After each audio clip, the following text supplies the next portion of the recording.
Bonjour à tous. Ici à Abuja, la 4e assemblée plénière de la CERAO s'est conclue ce dimanche matin en l'église Palpal après 7 à 8 jours de travaux. Cette messe de clôture célébrait le jour dédié à la journée du bon pasteur et aux vocations sacerdotales et autres. Présidée par Monseigneur Alexis Touabli, évêque du diocèse d'Agboville et administrateur apostolique de Yamoussoukro, en Côte d'Ivoire, élu à la présidence de la CERAO. Cette célébration eucharistique a été l'occasion pour le président sortant de la CERAO de présenter et d'installer le nouveau conseil de présidence par la passation des charges. Avec une immense gratitude à Dieu, je voudrais humblement faire la passation de ces dossiers officiels. Geste signifiant le début de votre service au président Grégoire. Que Dieu bénisse votre mandat.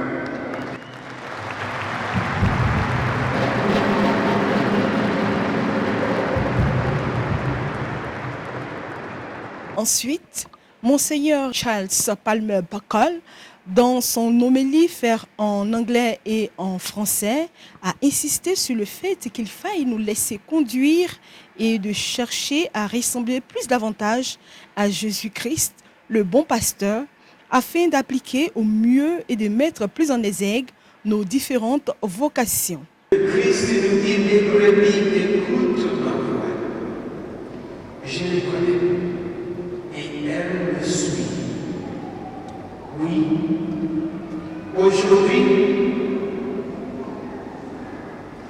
est le 4e dimanche de Pâques et aussi dimanche de bon pasteur.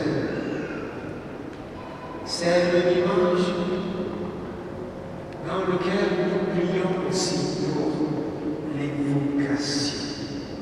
Pas seulement pour vocation au sacerdoce et à la vie consacrée, mais maintenant nous prions pour toute vocation et toute profession que l'on doit exercer.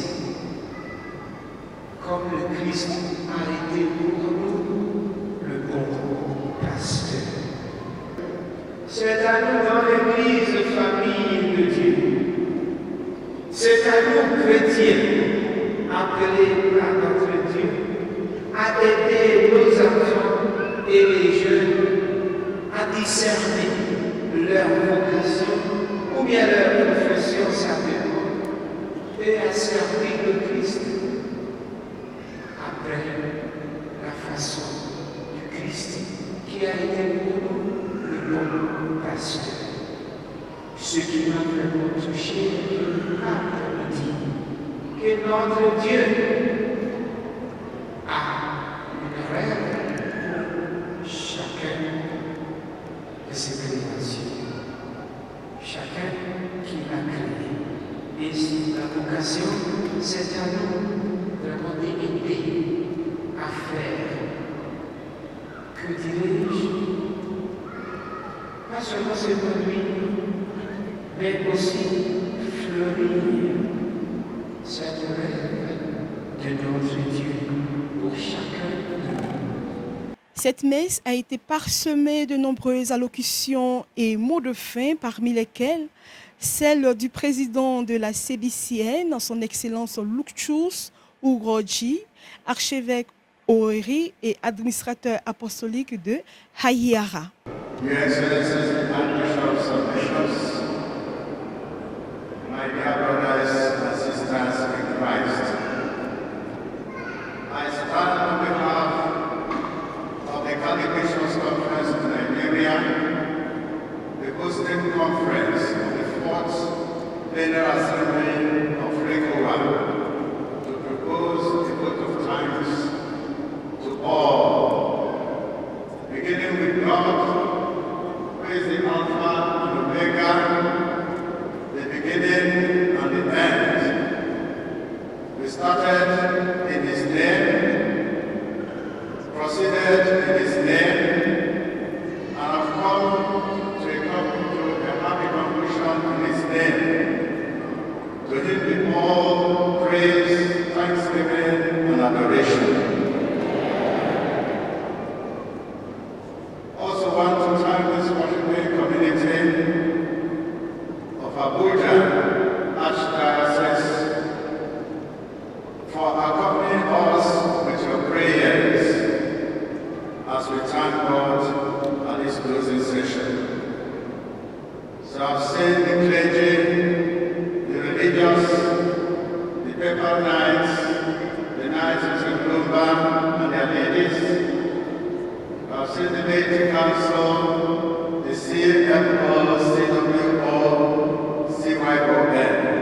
We're grateful to all of you. I also want to express our deep appreciation and gratitude to all the members of RECOWA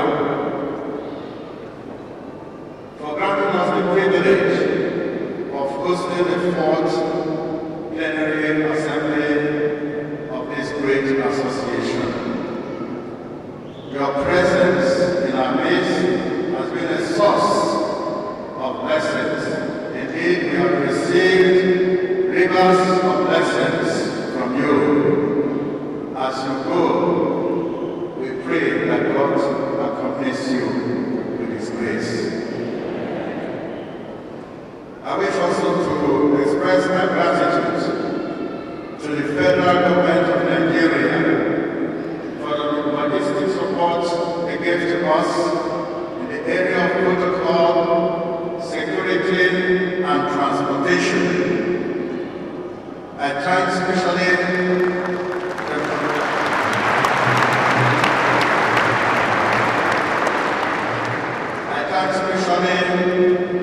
the Vice President of the Federal Republic of Nigeria, Professor Yemi Oshibanjo, for the words of encouragement he gave us during the opening session. I wish also to thank the Secretary to the Government of the Federal Republic, Boss Mustafa, for all the assistance he gave us, for all he did to facilitate this conference. We thank you, sir. We also thank the FCT Minister, Mohammed Bello, for his assistance. Also thank the Honorable Minister of Transportation, Sir Rotimi Judike Amechi, for mobilizing great support for us. I also want to thank my home governor, the governor of Imo State, His Excellency, Hope Uzodinma, for the huge support he gave to us.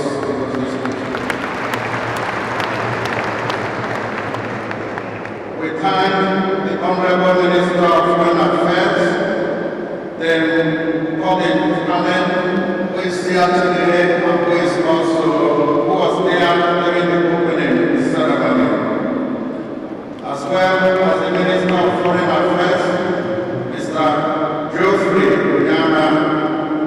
We thank the President of ECOWAS Commission for allowing us to use their facilities at the opening ceremony.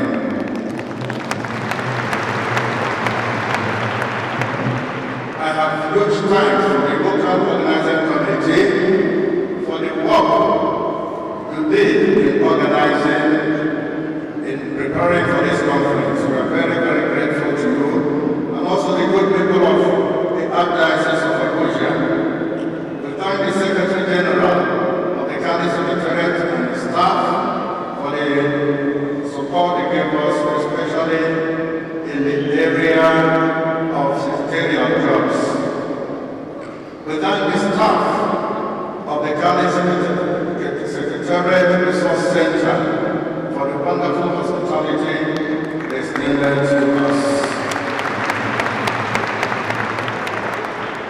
We also thank the security agencies, the police, the DSS, and the road safety for the assistance.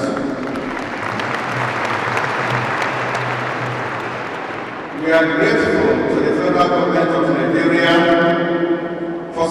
hosted the live broadcast of the opening and closing ceremony, and particularly we extend our gratitude to the NTA, Voice of Nigeria, and FRCN. We thank the AIT, CTV, and all broadcast and print media houses for helping us to spread the message of this conference.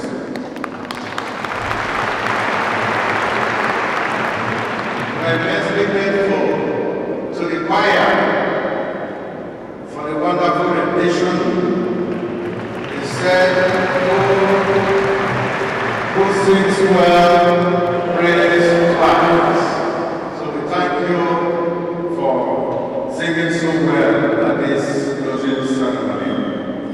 We thank our ecumenical partners who are here to worship with us.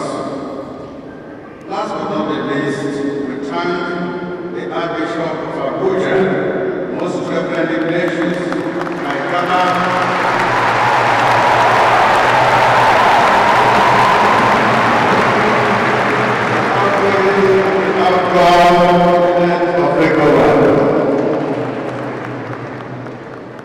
Providence made it possible as he was ending his tenure as the CDCN president that Jalingo, his home diocese, hosted us. And Providence has also made it possible that as he's ending his tenure as the president of ECOWA, his diocese of Abuja is hosting us. This is very all of you, may God bless you all as never before.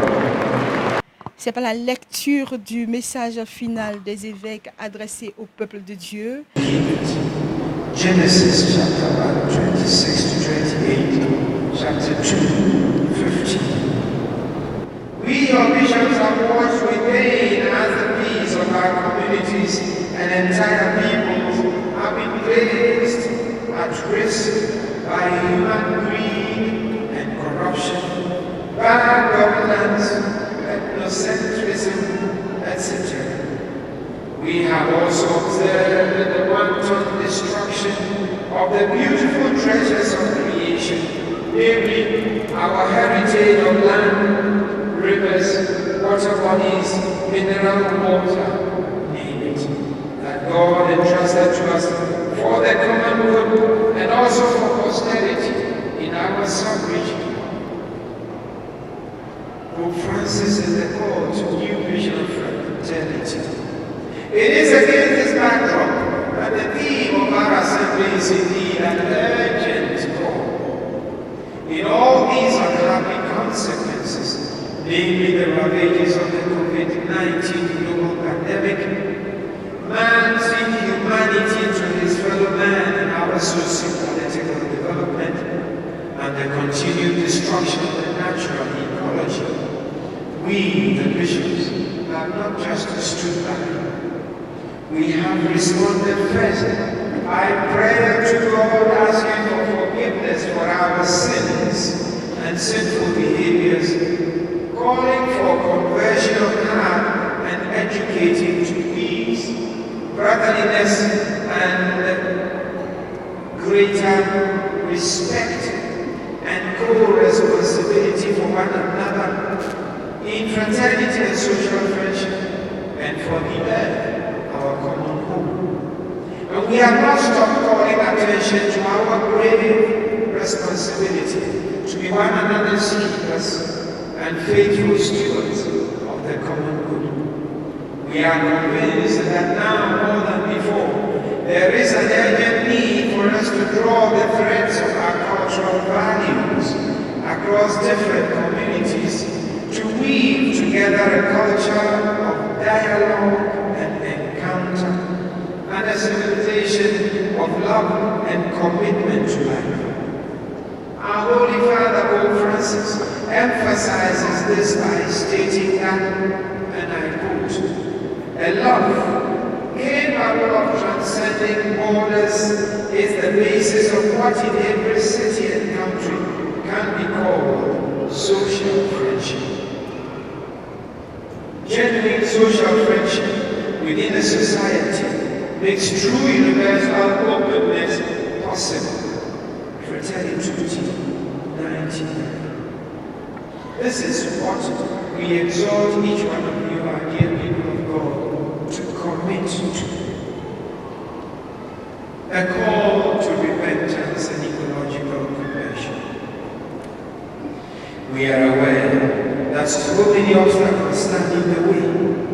However, we know and believe and profess that with God all things are possible, and that it is in the sinful hearts of men and women that wars and strifes originate.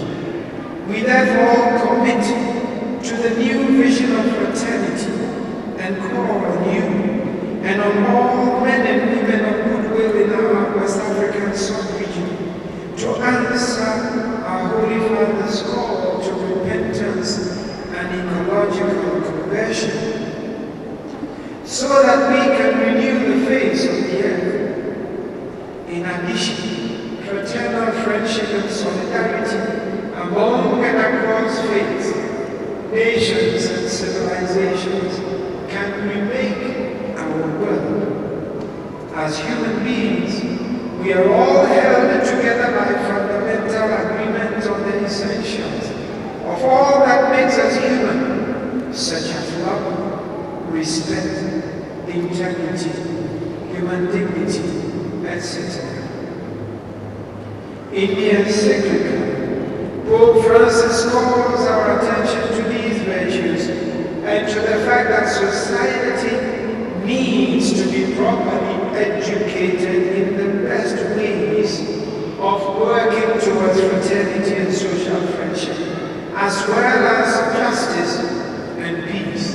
He writes, and I quote, "Education and upbringing, concern for others, a well-integrated view of life and spiritual growth. All these are essential for quality human relationships and for enabling society itself to react against injustices, aberrations and abuses of economic, technological, political and media power." Fraternity 167. We, your bishops, admit that human fraternity today is under serious threat.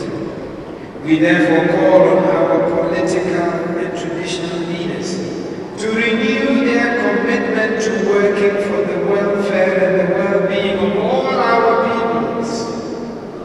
We heard stories of how some of our politicians and traditional leaders are even trapped in the web of complicity with foreign interests and are mortgaging the future of our peoples and posterity through corrupt trade-offs by striking deals that increase the poverty of our peoples. We appeal to all in leadership, traditional and political, business, men and women, public and civil servants, and especially our youth, to stand together to defend our cherished values of family and brotherliness, which have always been the bedrock of our African cultures and traditions. As Africans, we have always lived for one another. Ubuntu.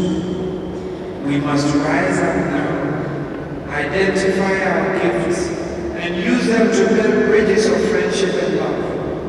God, who is Father of us all, calls us to this. Christ, the risen Lord, our hope of renewal. Dearly beloved, the good news of the resurrection in this Paschal season is that we each can rise from our tombs of sin and death, namely of greed, selfishness, individualism, abuse of power, inter-ethnic and inter-religious strife and exclusionism, inordinate pursuit of material material world and consumerism, etc., to a new life of fraternity, social friendship, love, sharing, service, and sacrifice. This is what Christ Jesus teaches us by his very life of selfless service, even to the point of death in the Gospels. This is what Pope Francis is encouraging us to pursue in his encyclical letter Fratelli Tutti and in his call to journey in synodality as church, family of God, in communion, participation, and mission. Besides, Christ enjoins on each one of his followers to be salt of the earth and light of the world. Matthew 5:13-16. The risen Lord further assures us that he is with the church, yes, till the end of time. Matthew 28:20. Let us therefore be converted in heart and mind and spirit, and commit to the new vision of fraternity and social friendship through dialogue and encounter, and to work for a better world for all, where there will be brothers and sisters who know we are all children of God and servants called to be one another's keeper and stewards of the earth and all that is in it and on it. Gratitude to the Catholic Church in Nigeria. Dearly beloved in Christ, we cannot conclude this message without a word of gratitude to our brother bishops of the Catholic Bishops' Conference of Nigeria, and to the government of Nigeria, and to the entire people of this beautiful country. Through you, we have all really experienced what indeed church, family of God means. We are grateful for the warmth and the great hospitality we have in beneficiaries. We take back with us truly what we have learned here, and we commit more and more to the new vision of fraternity and social friendship in Fratelli Tutti, in the church, and beginning in our dioceses, and through church, family of God, to citizens of our various countries in the sub-region. We thank all those who work conscientiously behind the scenes, to make this assembly such a successful and a memorable conclusion. And now to conclude, we exalt you all, people of God in our church family, and our brothers and sisters of goodwill in the West African sub-region, and elsewhere in the words of St. Paul to the Philippians, chapter 4, verse 8, and I quote, concerning the rest, sisters and brothers, whatever is true, whatever is chaste, whatever is just, whatever is holy, whatever is worthy to be loved, whatever is of good repute, if there is any virtue, if there is anything praiseworthy, meditate on these, and so shall the peace of God be with you. Signed by Alexis Twabiro, Bishop of Agboville and Apostolic Administrator of Yamoussoukro, our President. Thank you. Et par la déclaration de la clôture de la 4e assemblée plénière de la CERAO. Glory to Jesus. No, I say, glory to Jesus.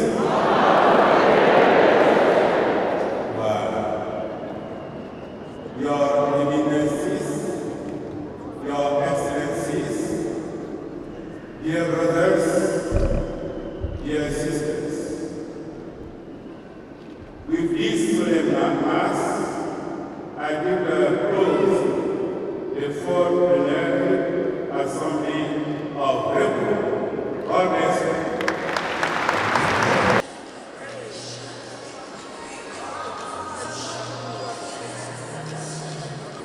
After the final lesson, as the chief celebrant references the altar, que s'est achevée cette belle célébration eucharistique dans l'allégresse.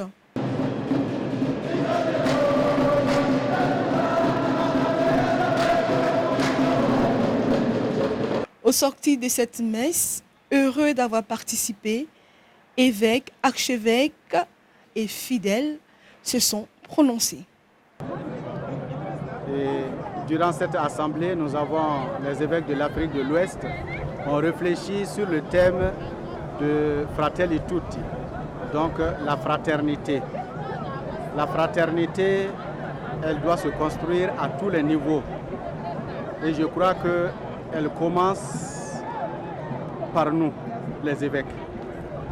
Donc le thème de la fraternité, le premier fruit que nous pouvons avoir, c'est cette fraternité entre évêques. Évêques de différents pays, de différentes nationalités, de différentes langues. Les anglophones sont là, les francophones, les lusophones. Alors nous nous sommes retrouvés en frères pour cultiver cet esprit de la fraternité. Et à partir de cet esprit de la fraternité cultivé entre nous à la suite du Christ, nous invitons toutes les personnes de bonne volonté, les chrétiens avant tout, mais aussi les autres. Notre message ne s'adresse pas seulement qu'aux chrétiens, il s'adresse également aux gens des autres religions, les musulmans, les gens de nos religions traditionnelles, les églises protestantes et même d'autres religions, toutes les races aussi, sans distinction. Notre message concerne tout le monde. Et justement, hier, nous avons fait une démarche pour nous qui a été très significative, c'est d'aller saluer l'imam de la grande mosquée, de la mosquée nationale de Abuja, qui nous a très bien accueillis et nous avons livré le message et ensemble nous lui avons dit si nous voulons construire la paix, c'est ensemble. Lui-même il l'a répété aussi. Voilà, donc notre message veut toucher tous les hommes, toutes les femmes de bonne volonté à tous les niveaux. Et nous pensons que cette démarche peut bel et bien avoir des fruits. Nous le pensons. Donc que Dieu bénisse tous ceux qui vont entendre ce message et se mettre à l'œuvre avec nous à la suite du Christ. Parce que le bon Dieu nous a créés en son image. Alors chacun de nous possède quelque part de ce mosaïque. Et c'est en réalisant sa propre vocation que nous puissions avoir au moins une image complète de notre Dieu. Et alors, quand on parle de vocation, ce n'est pas seulement au sacerdoce ou bien à la vie religieuse, mais aussi mariage, c'est une vocation, et à la vocation professionnelle. Alors aujourd'hui, nous devons prier. Pas seulement que nous ayons des prêtres et des sœurs et des religieux, mais aussi que nous ayons aussi des familles, de bonnes familles catholiques, de bonnes, dirigeants, soit politiciens, avocats, pour la sécurité et pour tout ça, parce que c'est en œuvrant, en faisant leur devoir, comme le Christ, le bon pasteur, en suivant, les hommes du bon pasteur, que le monde peut connaître mieux et mieux la vérité, la joie et notre Dieu. Plusieurs points ont été abordés, à savoir, premièrement, que l'Église en Afrique doit mettre l'accent davantage sur sa dimension prophétique. Nous avons une Église bien structurée, bien organisée, bien vivante, mais il faut lui donner une dimension prophétique, c'est-à-dire sa vocation à transformer le monde de l'intérieur. La deuxième chose, c'est les questions de sécurité. Nous savons que, hélas, l'Afrique est en proie ici et là à des manifestations terroristes. Et quand il n'y a pas la paix, quand il n'y a pas la tranquillité, parlons ici, mais quand il n'y a pas la paix, le développement devient difficile. L'Afrique ne peut pas se développer dans un contexte de cafouillage, de désordre, de violence, d'affrontement. Alors nous attirons l'attention de ceux qui nous dirigent sur cette nécessité de lutter contre le terrorisme. Cela veut dire que chacun s'engage à être lui-même là où il est, un artisan de paix. Martin Abré, conseiller à l'ambassade de Côte d'Ivoire à Abuja. C'est pour nous chrétiens une très grande occasion de participer à cet événement très important dans la vie de l'Église de façon générale. Cette grande conférence des évêques de l'Afrique de l'Ouest qui s'est tenue ici au Nigeria est très édifiante. Nous avons été beaucoup enseignés par les évêques, surtout l'enseignement et l'homélie de l'évêque principal du Ghana. Et donc, dans son message, il a parlé de la fraternité, de la solidarité et surtout de ce que les chrétiens doivent pouvoir effectivement s'engager davantage. Et nous pensons que c'est un message très fort pour l'Église catholique du monde entier et de l'Afrique en particulier. Cette solidarité doit se traduire par des actes forts, par des ajustements constants et une présence forte dans notre croyance et dans notre foi de tous les jours. Nous devons pouvoir agir ainsi et je pense que nous sommes plus qu'heureux, ma famille et moi, d'avoir participé à cette grande messe de clôture qui est pour nous un souvenir inoubliable. Nous sommes avec Monseigneur Raymond Awa, évêque du diocèse de Grand Bassam en Côte d'Ivoire. L'essentiel est fait dans la mesure où nous avons eu les assises, les travaux sur l'encyclique du pape, l'exhortation apostolique. Fratelli Tutti, et il y a eu beaucoup de choses qui ont été partagées sur cela. Nous avons eu aussi le renouvellement des instances, disons, un nouveau président a été élu en la personne de Monseigneur Alexis Twabli. Il y a eu le vice-président qui nous vient du Ghana, la personne de Monseigneur Afrifa du Ghana, et le deuxième vice-président de Guinée-Bissau, José Lambrata. C'est une nouvelle équipe à qui nous souhaitons nos meilleurs vœux pour le travail qui reste à faire, tout en disant merci à l'ancienne équipe Samba. Pour nous, membres de la CERAO, nous sommes prêts à travailler pour qu'il y ait vraiment au niveau de l'Église une intégration culturelle, religieuse et pourquoi pas échange des biens entre les différentes églises. Un témoignage qui pourrait servir aussi à la CEDEAO comme peuple, comme pays, comme nation. Ainsi que le secrétaire général sortant de la CERAO. L'Assemblée était portée sur un thème, Fratelli Tutti, chemin pour construire une fraternité et une paix durable en Afrique de l'Ouest. Ce thème a été développé par deux conférenciers, un évêque, un archevêque, l'archevêque d'Accra, Monseigneur Palmer Barker, qui a pris l'aspect gouvernance pastorale.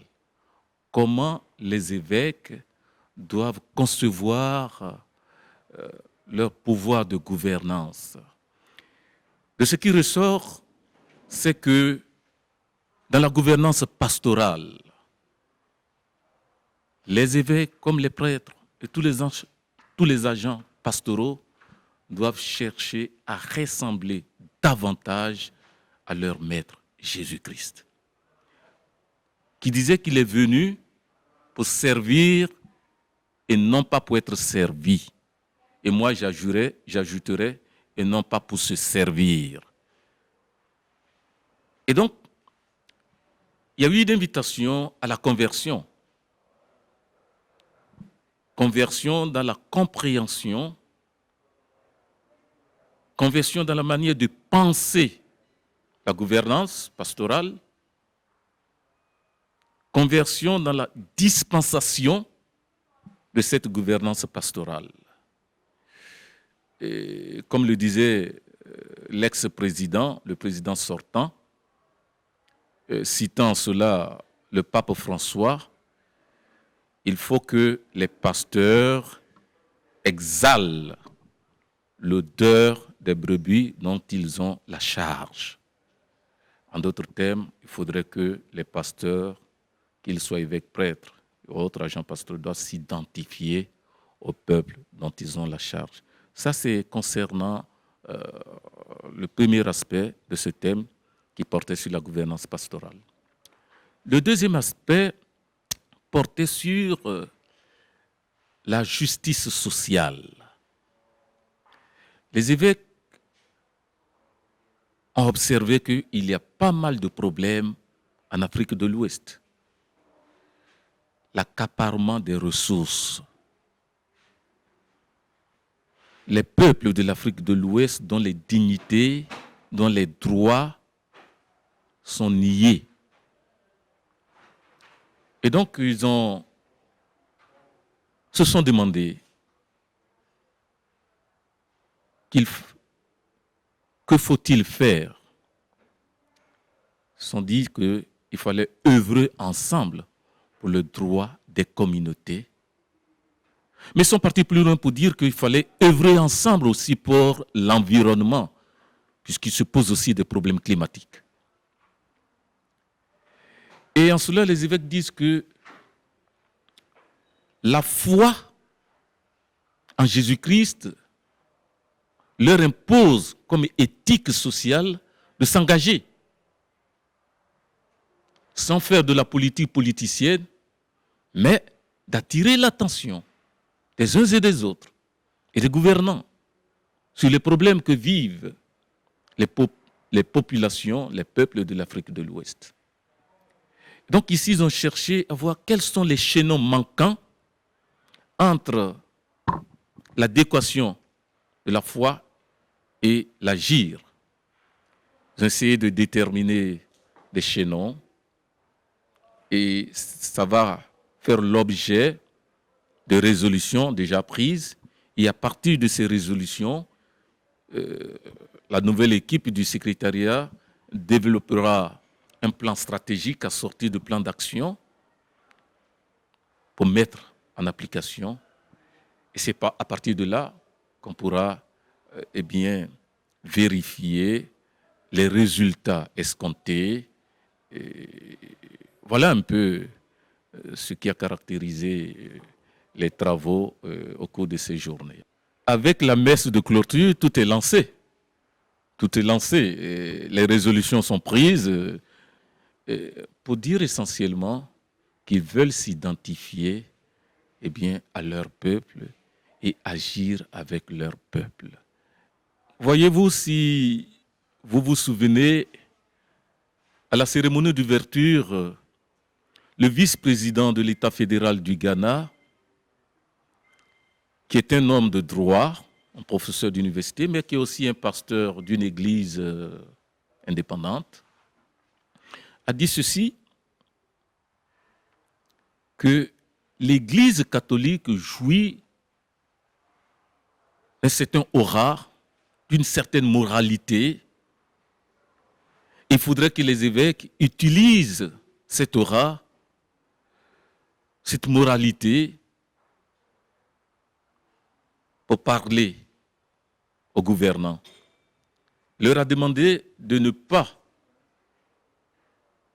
s'essouffler de parler. Mais en même temps, il leur a demandé aussi de parler à tous et à toutes celles qui causent les problèmes de banditisme, de terrorisme en Afrique.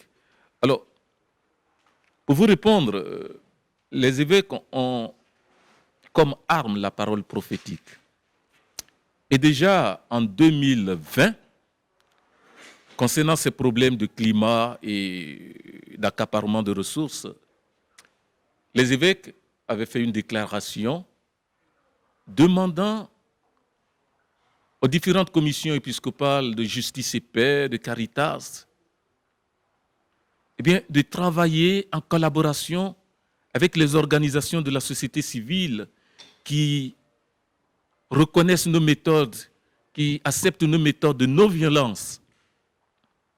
Ils ont aussi interpellé les gouvernements et interpellé l'Organisation des Nations Unies où actuellement est en cours de discussion une loi contraignante sur les multinationales qui opèrent dans nos pays. Les évêques ont exhorté les peuples de l'Europe occidentale en leur disant que leur destin est lié au destin des autres peuples et que c'est ensemble qu'ils doivent œuvrer pour que la maison commune soit un lieu habitable pour tous. Donc voilà un peu comment les évêques parlent, agissent, impactent les différents problèmes en cours de discussion, aussi bien en Afrique de l'Ouest qu'ailleurs dans le monde, parce que depuis Vatican II, l'évêque catholique, il n'est pas seulement responsable de son diocèse, il est aussi responsable de l'Église universelle. Fratelli Tutti, essentiellement, c'est un appel que lance le Saint-Père, le pape François, à ce nous, le nous. Et en cela, les évêques ont rappelé cette question et demandé à ce que chacun réponde à cette question, la question que Dieu avait posée à Caïn en Genèse chapitre 4, je pense. Où est ton frère? Où est ton frère? Il ne faudrait pas que les pasteurs de l'Église répondent à cette question en posant la même question que Caïn. Suis-je responsable de mon frère? Non. Il doit pouvoir dire, voici mon frère. Voilà un peu. Donc, en disant cela, les évêques se sont invités, je le dis, se sont invités à repenser leur gouvernance pastorale, à repenser leur manière d'être avec leurs prêtres, avec les agents pastoraux. Mais ce n'est pas seulement les évêques, c'est tout le monde, c'est le peuple de Dieu. Et cela pour seul but de concevoir les tâches qui nous ont assignées comme des services, rien que des services, et des services rendus à Dieu à travers nos frères et sœurs. Voilà un peu ce que les évêques se sont dit au cours de ces échanges. Non, à huis clos, les évêques, ce n'est pas des secrets, mais c'est la méthode de l'Église. Il se pourrait qu'au cours de ces discussions, des choses émergent qui ne doivent pas être portées à l'attention de tous. Mais je dois vous dire qu'essentiellement rien. On a eu les rapports des différentes commissions pour discuter, interpeller les uns et les autres, encourager les uns et les autres. C'est essentiellement sur ça que les évêques ont travaillé. Donc je disais que je suis heureux que le premier secrétaire général adjoint, avec qui j'ai beaucoup collaboré, soit celui qui me remplace.